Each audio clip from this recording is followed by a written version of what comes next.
Here's a simple ELT pipeline that I built, but not so much of the E and the L. So the source data was gotten from BigQuery public datasets. My major focus was on the transformation.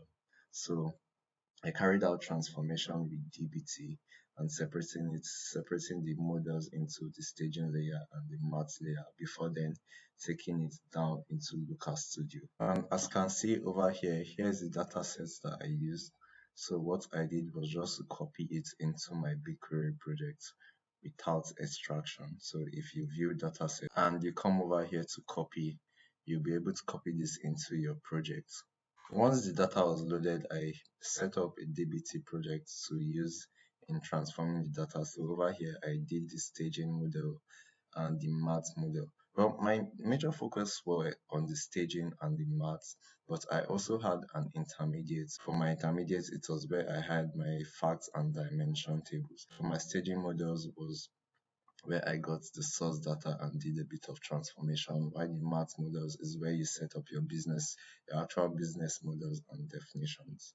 And as you can see inside my BigQuery data warehouse, you can see my rock data that was copied from the public data sets and the transform data. So let's just take a look at the transform data.